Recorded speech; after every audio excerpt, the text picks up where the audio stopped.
नमस्कार, मैं हूं आपके साथ मनुराज सक्सेना। आज मैं आपको सावधान करने आई हूं और सतर्क करने आई हूं, क्योंकि ये एक ऐसी खबर है जिसको लेकर लगातार चर्चा हो रही है। आपको पता है, देश में इस वक्त एक वायरस को लेकर अलर्ट जारी कर दिया गया है। पूरा देश, पूरा स्वास्थ्य विभाग इस वक्त अलर्ट मोड पर आ गया है। क्यों? एक वायरस ने जो तहलका चीन के अंदर मचाया, उसकी एंट्री अब भारत में हो चुकी है। तो आखिरकार ये वायरस कैसे फैलता है, इसके लक्षण क्या है, किनको अपना शिकार बना रहा है और कैसे इससे बचाव किया जाए, इस पूरी खबर की हर एक डिटेल आप तक हम पहुंचाएंगे इस वीडियो में। तो बने रहिए हमारे साथ। चीन, सबसे पहले चीन इस वक्त पूरी दुनिया में एक बार फिर सुर्खियों में आ गया है और उसका खतरा भारत पर भी अब हो चुका है। चीन एक बार फिर वायरस के प्रकोप से जूझ रहा है। सोशल मीडिया पर वायरल हो रही लगातार तस्वीरें, लगातार वायरल हो रही है वीडियो, जिनमें चीन के अस्पतालों में मरीजों की भारी भीड़ देखने को मिल रही है। उसमें छोटे छोटे मासूम बच्चे अपने पेरेंट्स के साथ हॉस्पिटल में जा रहे हैं। हालात यह है कि हॉस्पिटल फुल है, बेड फुल है, जगह नहीं मिल पा रही है। इन तस्वीरों ने दुनिया भर के लोगों को हैरान कर दिया है, यूं कहें कि चिंता में डाल दिया है। लोगों की नींद उड़ गई है।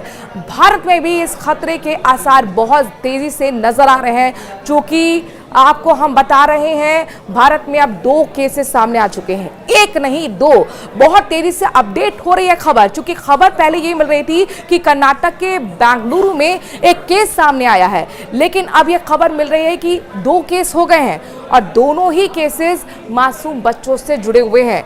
इससे पहले ही सतर्क होने की आपको भी जरूरत है, बल्कि और भी ज्यादा अलर्ट रहने की आपको भी जरूरत है, क्योंकि भारत में इस वायरस की एंट्री हो चुकी है। बेंगलुरु के एक अस्पताल में एक 8 महीने की बच्चे की इस वायरस की इसमें पुष्टि हुई है, जबकि इसके साथ साथ 3 महीने का एक और बच्चा है, उसमें भी बताया जा रहा है इस वायरस की होने की पुष्टि हुई है। ICMR की तरफ से बाकायदा इस मामले को लेकर पुष्टि की गई है और साथ ही पूरे देश को अलर्ट मोड पर ला दिया गया है। HMPV नाम क्या है, जरा ये समझ लीजिए, इसके लक्षण क्या है, जरा ये भी सामने लीजिए। HMPV नाम का ये जो वायरस है, इसका पहला मामला बेंगलुरु में है और दूसरा मामला भी बेंगलुरु से ही सामने आया है। स्वास्थ्य विभाग का कहना है कि हमने हमारी लैब में इसकी टेस्ट नहीं की थी, लेकिन निजी हॉस्पिटल में इस मामले की रिपोर्ट सामने आई है और इसमें कोई भी इस तरह के आसार नहीं है कि कोई संदेह किया जाए। यानी कि ICMR की पुष्टि के बाद अब ये मामला और भी ज्यादा समझ लीजिए कि आपके लिए अलर्ट करने वाला है। बेंगलुरु में पहला केस आने के बाद चिंता बढ़ गई थी, अब 2 केस आए हैं, तो जाहिर तौर पर आप लोगों को भी बेहद सावधान रहने की जरूरत है, क्योंकि कोरोना वायरस से अभी दुनिया बाहर ही निकली है और एक और वायरस ने चीन में बेचैनी बढ़ाने के साथ, चीन में तहलका मचाने के बाद जिस तरह से तेजी से वायरस ये फैल रहा है, क्योंकि कोरोना की तरह ये बहुत तेजी से वायरस फैलता है और जाहिर तौर पर लोग समझ नहीं पाते कि क्या HMPV ही वायरस है, क्योंकि जो इसके लक्षण हैं वो शुरुआती लक्षण फ्लू जैसे होते हैं। अब जाहिर तौर पर सर्दी का मौसम है, सर्दी में कई बार लोगों को खांसी होती है, बुखार आ जाता है, नोज ब्लॉक हो जाती है, गले में खराश हो जाती है। इसी तरह के लक्षण HMPV वायरस के भी हैं, जो बेहद खतरनाक है, और कोरोना के भी इसी तरीके के लक्षण थे। दुनिया को हैरानी में चाइना की तस्वीरें डाल रही हैं। तस्वीरें जाहिर तौर पर जो हैं और जो मीडिया रिपोर्ट्स हैं, उनके मुताबिक चीन के अलग अलग शहरों में इस वायरस के संक्रमण के पीड़ित लोगों की संख्या लगातार बढ़ रही है, हर दिन बढ़ रही है। वहां के कोई अस्पताल ऐसा नहीं है जहां पर मरीजों से खचाखच अस्पताल ना भरा हो। ये वो वायरस है जिसका पता 20 साल पहले चल गया था। लेकिन चिंता बड़ी बात क्या है? चिंता वाली बात यह है कि इससे निपटने के लिए कोई अब तक कारगर वैक्सीन विकसित नहीं हो पाई है। ऐसे में अब जबकि इस वायरस का संक्रमण विकराल रूप धारण कर रहा है, तो न सिर्फ चीन बल्कि उसके जो 14 पड़ोसी देश हैं, उनके साथ साथ पहले ही कोरोना महामारी का देश जो दंश झेल चुका है, जो पड़ोसी राज्य पूरी दुनिया दंश झेल चुकी है। ऐसे में पड़ोसी मुल्कों को और भी सावधान रहने की जरूरत है, जिसमें भारत में तो 2 केस आ भी गए हैं। दुनिया भर में चाइना से आ रही जो तस्वीरें हैं, उनकी चर्चा बढ़ रही है और ऐसे में चिंता भी बढ़ रही है। भारत में चौकसी को बढ़ा दिया गया है। क्या क्या अब स्टेप्स लिए जा रहे हैं आपको हम बता दें कि वर्ल्ड हेल्थ ऑर्गेनाइजेशन ने हालांकि इस वायरस के संक्रमण के रफ्तार को लेकर अब तक जानकारी सामने नहीं दी है। एक ऐसा वायरस है जो आमतौर पर सर्दी जुकाम जैसे लक्षण पैदा करता है। हालांकि ये वायरस खासतौर पर छोटे बच्चों को और बुजुर्गों को और कमजोर जिनकी इम्यूनिटी है उनको प्रभावित करता जाता है। तो देखिए, दो चीज़ें बहुत महत्वपूर्ण हैं। अगर आपकी फैमिली में कोई छोटा बच्चा है या बुजुर्ग है या फिर कोई ऐसा इंसान है जिसकी इम्यूनिटी कमज़ोर है या फिर उसको गंभीर बीमारी है, तो उसको बेहद ही बचा कर रखना है इस वायरस से, क्योंकि ये वायरस उसी को प्रभावित करता है, उसी को शिकार बनाता है। इन वायरस से संक्रमित मरीजों में खांसी, बुखार और नाक बंद होने जैसे लक्षण देखने को मिलते हैं। गंभीर मामलों में निमोनिया हो जाता है और ऐसे में लोगों को अपना टेस्ट कराना है। डॉक्टर्स सुझाव दे रहे हैं कि आपको अगर ये लक्षण पता लग रहे हैं, अगर फ्लू जैसा भी महसूस हो रहा है, तो आप अपना टेस्ट करा सकते हैं। एचएमपीवी का संक्रमण कोविड-19 की तरह ही तेजी से फैलने वाली है और ये क्षमता रखता है। इसके साथ साथ संक्रमित व्यक्ति के खांसने से या फिर छींकने से हवा के जरिए ये फैल सकता है। देखिए, कोरोना वायरस आपको याद होगा, उसमें भी आपको क्या हिदायत दी जाती थी? कहा जाता था कि आप लोग मास्क लगाइए। क्यों? क्योंकि ये बहुत तेजी से संक्रमण फैलता है और वो छींकने से, खांसने से होता है। कुछ इसी तरह की स्थिति यहाँ पर भी बनी है। इसके अलावा संक्रमित सतहों को छूने से भी ये संक्रमण का खतरा बना हुआ है। सबसे ज्यादा खतरा किसको है? जैसा हमने आपको बताया, छोटे बच्चों को, बुजुर्गों को, जिनकी इम्यूनिटी कम है, उनको ये खतरा बढ़ा हुआ है। साथ ही जिनकी कीमोथेरेपी चल रही है, यानी कैंसर पेशेंट हैं या फिर डायबिटिक हैं या फिर और भी गंभीर बीमारियां उनके साथ जुड़ी हुई हैं, फेफड़ों की बीमारी के साथ अगर वो जुड़े हुए हैं, अस्थमा अगर उनके पास है, COPD उनके साथ अगर जुड़ा हुआ है गंभीर बीमारी, तो फिर ऐसे लोगों को और भी सावधान रहने की जरूरत है। इसके साथ साथ क्या कहते हैं विशेषज्ञ, जरा ये भी जान लीजिए। विशेषज्ञों का कहना है कि वायरस अभी जो छोटी आयु है उसको निशाना बना रहा है, कि 5 साल से कम उम्र के बच्चों को निशाना बनाता है और 60 प्लस के बुजुर्ग जो हैं उनको निशाना बनाता है। आमतौर पर लक्षण 2 से 5 दिनों के अंदर ठीक हो जाते हैं, लेकिन अगर ये लक्षण ठीक नहीं हो रहे हैं तो फिर आपको सतर्क होने की जरूरत है और आपको टेस्ट कराने की जरूरत है।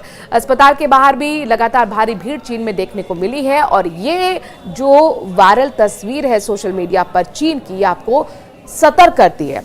एक्सपर्ट्स यानी कि डॉक्टर से हमने बातचीत की है, वो आपको क्या बता रहे हैं, क्योंकि हम ये समझते हैं कि आपके लिए ये जानना बेहद ज़रूरी हो जाता है कि इसके लक्षण और इसकी रोकथाम के लिए क्या करना है। और जाहिर तौर पर डॉक्टर्स की जो विशेष राय है वो आपके लिए बहुत महत्वपूर्ण हो जाती है। सुनिए। एचएमपीवी को लेकर दुनिया भर में चर्चाएं शुरू हो चुकी हैं।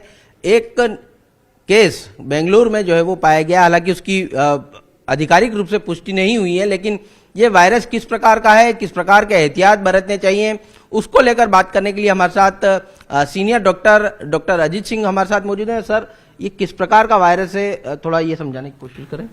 अभी जिस ढंग से चाइना के अंदर इस वायरस ने जो है बच्चों के अंदर और जो एल्डरली पीपल्स हैं उनके अंदर जो है काफ़ी हद तक इस इन्फेक्शन को काफ़ी सीवियरिटी के साथ में डिटेक्ट हुआ है। आमतौर पर एचएमपीवी का मीनिंग मैं थोड़ा सा एक जनरल आम पब्लिक के लिए समझाना चाहूँगा कि ह्यूमन मेटा न्यूमो वायरस, इसलिए हम इसको शॉर्ट में एचएमपीवी वायरस को इन्यूमरेट करते हैं। ये वायरस एक तरह से आरएनए वायरस कैटेगरी में है।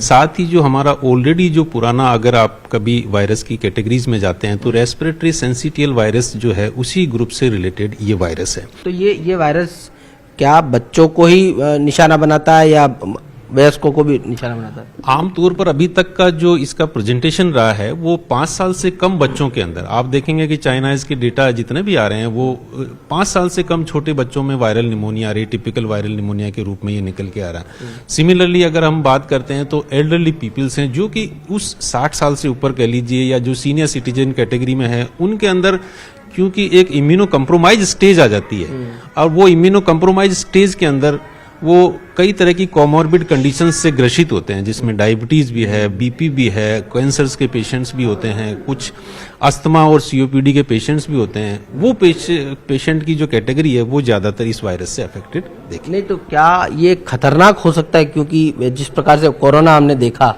क्या उस हिसाब से खतरनाक होने की संभावना? ऐसा अभी फिलहाल डॉक्यूमेंटेशन कहीं नहीं है, केवल माइल्ड फॉर्म जो है वो चली आ रही है, जैसा कि हम सर्दी जुकाम खांसी के रूप में देखते हैं। और जो 2 स्पेसिफिक ग्रुप जो हमने मेंशन करे, 5 साल से छोटे बच्चे और जो 60 साल से बड़े बुजुर्ग हमारे सीनियर सिटीजन्स हैं, साथ में उस एज ग्रुप के अंदर जो कोमॉर्बिड कंडीशंस वाले पेशेंट्स हैं, उनको एहतियातन इस चीज का विशेष ध्यान रखना है कि इस वायरस से, क्योंकि लो इम्यूनिटी में ये वायरस अपने रेस्पिरेटरी ट्रैक में ज्यादा स्पीड से स्प्रेड होता है। एहतियात की बात करें तो क्या क्या एहतियात बरतने चाहिए ताकि इस प्रकार, क्योंकि अभी सर्दी का दौर चल रहा है और ऐसे में ये स्प्रेड होने की ज्यादा संभावना रहती है? बिल्कुल एहतियात के रूप में मैं तो सिंपल एक मैसेज जो यही देना चाहूँगा आपके माध्यम से कि जो हम मास्क यूज़ करना भूल गए हैं बीच के अंदर, एक काफ़ी टाइम से लोगों ने मास्क का यूटिलाइजेशन नहीं किया, और इस वायरस की जिस ढंग से चाइना के अंदर केसेज आए हैं, साथ ही और यहाँ जैसे बेंगलोर में भी ये केस अभी सस्पेक्टेड कैटेगरी में है, तो उसको देखते हुए हमें कहीं ना कहीं ये जो अभी सीजन है, सर्दी का जो सीजन है, उसमें मास्क का एक बहुत उपयोग करते हुए एक रहना चाहिए। साथ ही थोड़ा बहुत कहीं ना कहीं हम नॉन लिविंग ऑब्जेक्ट्स के सीक्रेशन के टच होने से ये स्प्रेड होने की संभावना है, तो एक अपना हैंड सैनिटाइजर का उपयोग करें तो ज़्यादा बेहतर है। लक्षणों की बात करें तो किन किन लक्षणों को देखने के बाद ये जो टेस्ट है वो कराना इम्पोर्टेंट हो जाएगा? अगर बुखार है, साथ में सोर थ्रोट है, साथ में खांसी भी है, सांस लेने में दिक्कत हो रही है, और कहीं ना कहीं जहाँ सांस की दिक्कत थोड़ी सी बढ़ती है और ऑक्सीजन लेवल कहीं ड्रॉप हो रहा है, तो हमें इमीडिएटली डॉक्टर की सलाह लेनी चाहिए। और जरूरी नहीं कि हम HMPV के ही पेशेंट बन के कहीं डॉक्टर से कंसल्ट कर रहे हैं। आमतौर पर एटिपिकल वायरल निमोनिया, अभी कई तरह के एटिपिकल वायरल निमोनियाज इस सर्दी के टाइम में देखने को मिल रहे हैं। बच्चों को अलग डायग्नोस हो रहे हैं, बड़ों के अंदर भी एटिपिकल वायरल निमोनियाज आ रहे हैं। तो हम उस चीज़ को थोड़ा सा प्रिकॉशनरी बेस पर अर्ली स्टेज में अपने चिकित्सक की सलाह लें और प्रॉपर ट्रीटमेंट लें। बहुत बहुत धन्यवाद। तो ये हैं डॉक्टर अजीत सिंह, जो साफ तौर पर बता रहे थे कि ये जो HMPV वायरस है वो सामान्य लक्षणों की तरह ही नज़र आता है, और ऐसे लक्षण होने पर डॉक्टर से सलाह लेनी चाहिए, और अभी घबराने जैसी बात जो है वो फिलहाल नज़र नहीं आ रही। कैमरा पर्सन मान सिंह के साथ सौरभ गृहस्थी, न्यूज़ 18 राजस्थान, जयपुर।